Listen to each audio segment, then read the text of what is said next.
Ladies and gentlemen, let me speak directly to the people who feel everything. If you're someone who walks into a room and immediately senses the energy, if you pick up on the smallest shifts in someone's tone or body language, if you're the emotional safe haven for everyone around you, congratulations. You might be what we call a super empath. Now, here's the tough truth. The same beautiful qualities that make you extraordinary also make you vulnerable, especially to avoidance. And I'm not here to shame you or make you question your empathy. I'm here to give you clarity and, most importantly, power. So let's get into it. You have a rare gift, the ability to see beyond someone's surface. You notice the pain behind the silence, the fear behind the anger, the tenderness hiding under defensiveness. And because you're wired this way, it's natural for you to give people the benefit of the doubt. You believe that deep down, everyone just wants to be loved, and that if you love them well enough, consistently enough, they'll eventually rise into the person you know they can be. But here's where things get complicated. That same belief, that deep-seated hope in people's goodness, can lead you straight into the arms of someone who isn't capable or willing to meet you there. Especially when it comes to emotionally avoidant people, your tendency to see their potential can make you blind to how they're actually showing up. You overlook patterns of distance or inconsistency because you're too focused on the version of them that might emerge if you're just patient enough. They cancel plans and you think they're just overwhelmed. They don't text back for 2 days and you say they probably needed space. They struggle to say how they feel, and you interpret it as vulnerability rather than a lack of willingness to engage.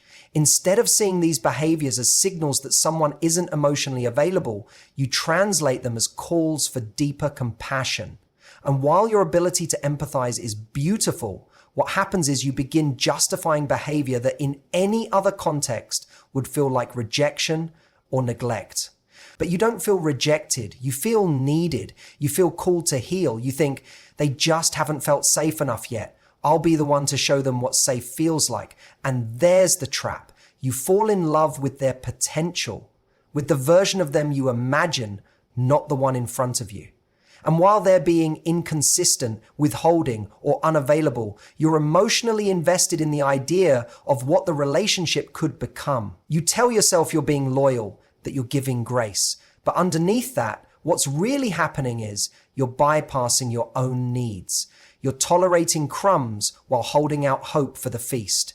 It's not your empathy that's the problem. It's that your empathy hasn't been paired with discernment. Because the truth is, not everyone wants to be seen. Not everyone wants to grow. And some people are very comfortable being exactly where they are, even if that place is emotionally distant. When something feels off in the dynamic, your instinct is to lean in. You sense emotional distance or coldness from the other person, and instead of matching that energy or pulling back to protect your own space, you step up. You initiate more conversations. You reach out more often. You adjust your tone, your timing, your expectations, thinking maybe if you just show up harder, they'll meet you halfway, but they rarely do. You become the emotional engine of the relationship, carrying the weight of connection on your own back.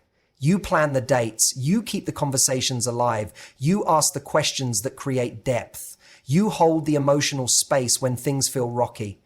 And the avoidant, they coast. They stay passive. They stay distant.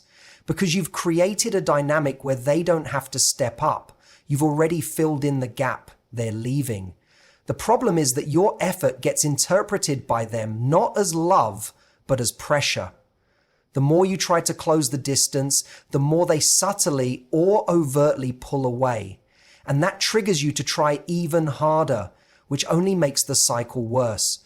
You begin to internalize their pullback as something you've done wrong. Maybe you were too intense. Maybe you should have waited longer to text. Maybe you should have played it cooler. So you start adjusting again. Walking on eggshells emotionally, shrinking parts of yourself to avoid overwhelming them. And all of this, ironically, is happening because you care too much. But what gets lost in the process is your own emotional equilibrium. You become addicted to the tiny signs of warmth they give you. The rare "I miss you" or the unexpected act of kindness becomes a breadcrumb you cling to, proof that maybe your extra effort is working. You don't realize that you're performing emotional labor for two people, which is exhausting and unsustainable. You're so busy trying to make the connection feel safe that you don't stop to ask yourself, do I feel safe? Do I feel seen? The avoidant feels no urgency to change because the relationship works for them exactly as it is. They get closeness on their terms without the vulnerability, and you get to play the role of the endlessly understanding partner. But under the surface, resentment grows. Because eventually, love that isn't reciprocated starts to feel like self-betrayal. And the more you overfunction, the more they underfunction, until you're in something that no longer even resembles a mutual relationship. When someone who's emotionally avoidant finally opens up, it feels like lightning in a bottle. For a super empath, that moment is magnetic. You've waited patiently, offering kindness, creating space, trying not to push, and then it happens. Maybe they share a story from their past, reveal a fear, or admit something personal. It's raw, rare, and feels deeply intimate. In that instant, it's as if a door has swung open and you're allowed inside a part of them that's usually locked shut. That intensity is intoxicating. But here's the catch. Intensity and intimacy are not the same thing. One is a moment, the other is a pattern.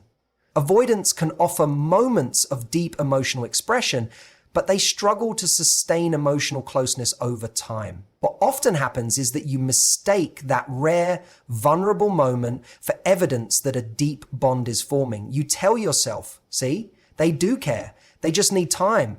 And so you hold on to that one moment like it's a promise rather than what it actually was.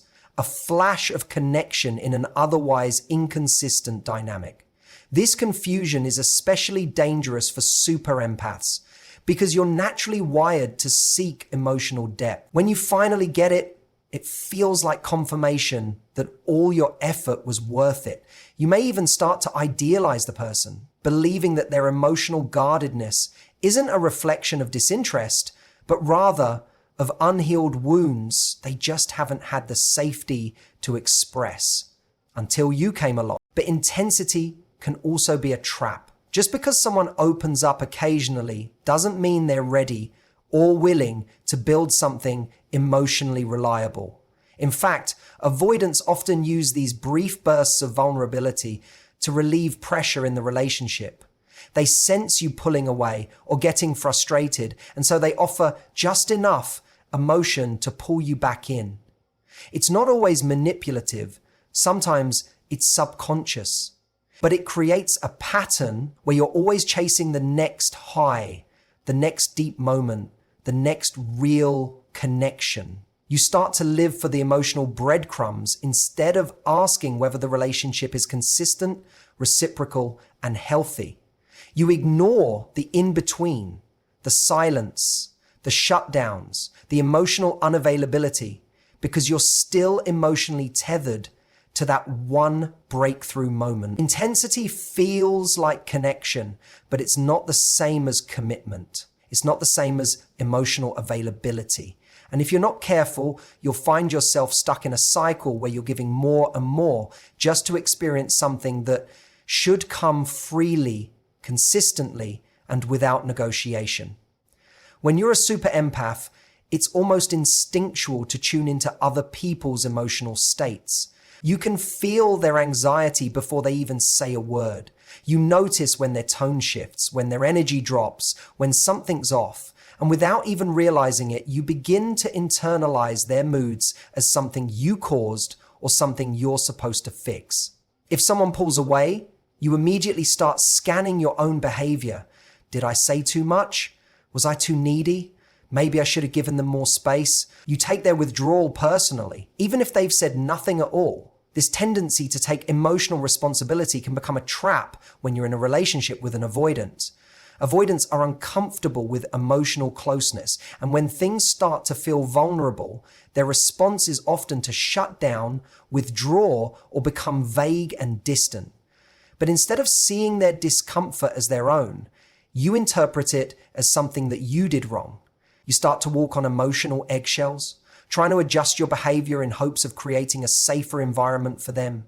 You think, if I can just make them feel more at ease, they'll open up again. But in doing that, you slowly erase yourself. You're constantly monitoring how your words, emotions, and needs might affect them. You learn to stay quiet when you're hurt. You don't bring things up that might cause tension. You become more focused on managing their emotional state than tending to your own. You take on the burden of keeping the connection alive, steady, peaceful, no matter what it costs you.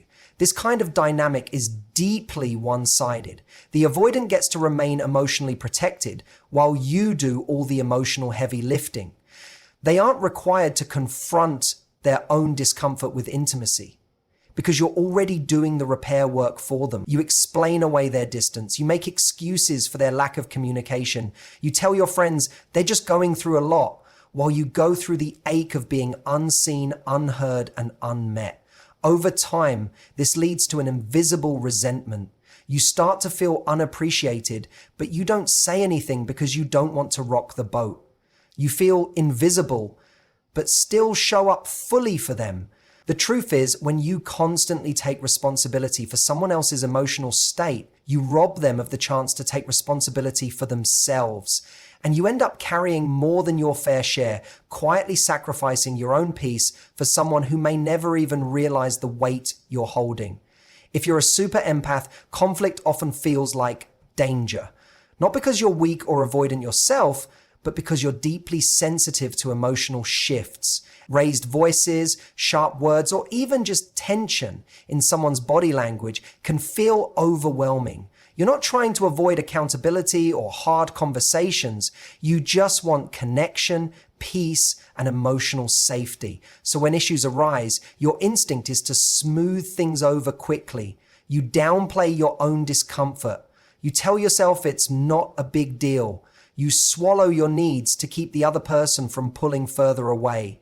This instinct becomes especially problematic when you're dealing with an avoidant. Avoidants already tend to pull back when confronted with emotional demands or vulnerability. They see conflict as a threat to their autonomy, something to retreat from rather than engage with. So when you avoid conflict to maintain the connection, you unknowingly reinforce their pattern.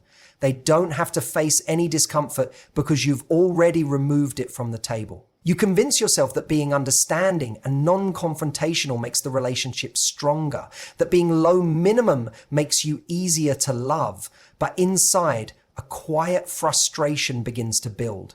You start to feel invisible. You're constantly making emotional adjustments without getting the same in return.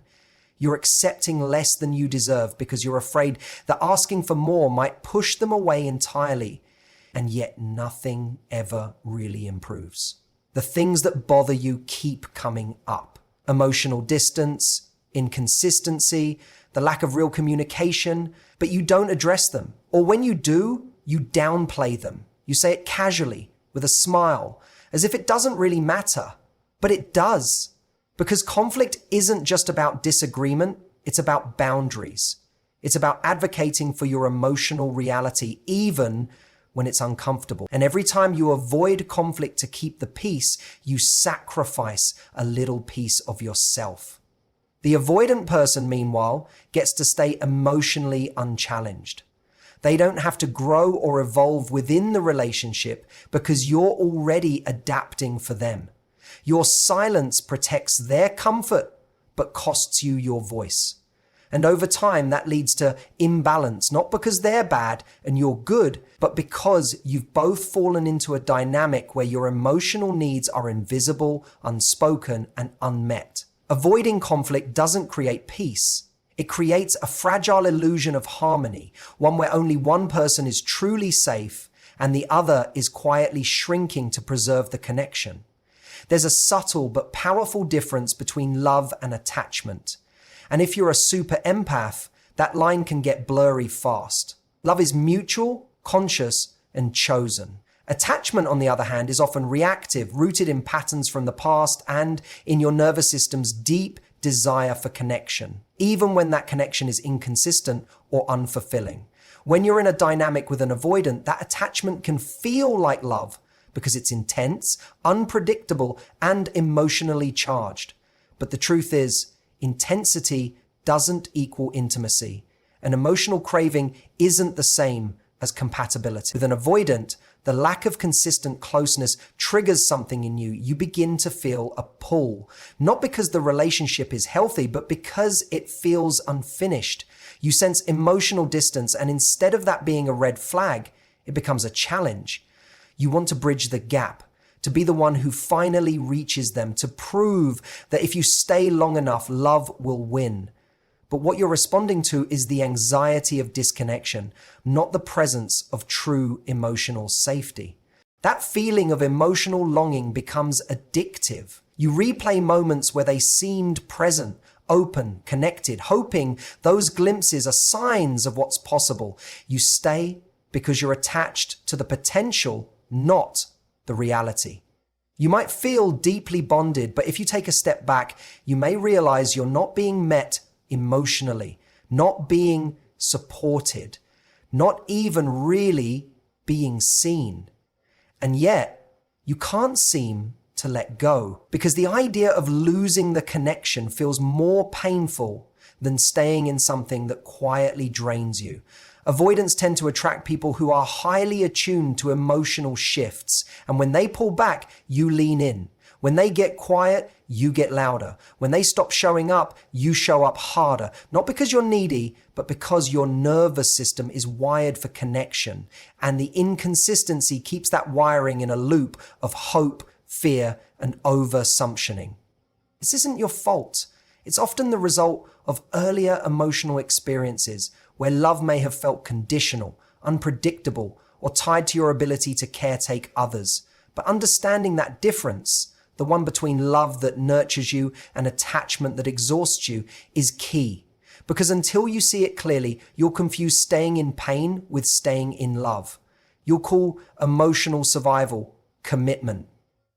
And you'll stay bonded to someone not because the relationship is growing, but because walking away feels like failure, even when staying is slowly eroding your sense of self. There's a quiet story many super empaths carry deep within them, the belief that love must be earned, that if you show up with enough patience, enough kindness, enough resilience, eventually someone will choose you. You don't walk into relationships with entitlement, you walk in with effort you love, by giving, by understanding, by staying even when things get hard. And with an avoidant, that effort quickly becomes a full-time job. Avoidants often show you just enough connection to keep hope alive, but not enough consistency to feel secure. So you start to believe that if you can just be more supportive, more calm, more emotionally intelligent, they'll come around. You try not to trigger their defenses. You soften your tone. You ignore your own frustration. You become the safe place they can retreat to, hoping they'll eventually recognize the value of your love and rise to meet you. But that moment rarely comes. Instead, what happens is that you find yourself proving, not just once, but constantly. You try to show that you're worthy of commitment, of emotional availability, of being chosen. You overanalyze your words, hold back your needs, and shrink your desires so you don't appear demanding. You operate from the belief that love is conditional, that it has to be deserved through your behavior rather than mutually offered by someone who's equally invested. This dynamic puts you in a place of emotional imbalance. You keep giving and they keep receiving without truly reciprocating. You offer emotional depth but get surface level connection in return. And each time they pull away, you take it as a cue to step up even more. The idea of stepping back or walking away feels like giving up too soon, so you dig deeper into the relationship, trying to be even more accommodating, more understanding. But love isn't something you should have to convince someone to give. It's not something that should require relentless proving. When it's real, it flows both ways. Not just through your effort, but through theirs too. What's even more painful is that over time, you start to internalize the lack of reciprocation as a reflection of your worth. You wonder if maybe you're not enough. But it's not that you're unworthy. It's that you're in a dynamic where emotional effort is one-sided. The moment you start trying to earn love instead of expecting it to be mutual is the moment you lose sight of your own value. Because true love doesn't need to be proven. It needs to be met. So here's the truth no one really tells super empaths. Your ability to love deeply isn't the problem. Your compassion, your patience, your desire to understand, that's not weakness. That's your gift. But a gift, when offered to someone who doesn't value it, can become a burden, especially when that person is emotionally unavailable, inconsistent, or unwilling to meet you where you are. Avoidants aren't bad people, and you're not too much. But when your natural instinct is to overfunction, to overextend, and to overexcuse, you create a space where someone else doesn't have to show up fully because you're already doing it for them. That's not love. That's imbalance. And when love starts costing you your peace, your self-worth, and your emotional clarity, it's no longer love. It's self-abandonment dressed in loyalty. You deserve the kind of connection that doesn't require you to shrink, the kind of love that doesn't leave you guessing, the kind of relationship where you are seen, chosen, and met, not just occasionally, not just in moments of intensity, but consistently, intentionally, and freely. So if any part of this resonated, let this be your reminder. You don't have to prove your worth by holding on to someone who fears closeness. You don't need to earn love by being endlessly patient. You are already enough, exactly as you are. And you are allowed to walk away from people who don't recognize the beauty of what you offer, not because they're bad, but because you're finally choosing you. Thank you for giving your time, your presence, and your heart to this space today. Your emotional depth isn't a liability, it's a strength. Just make sure it's being poured into someone who knows what to do with it. Be gentle with yourself, protect your energy, and remember, love should feel like coming home, not like working for shelter. Take care of your heart, and thank you so much for listening. Goodbye for now.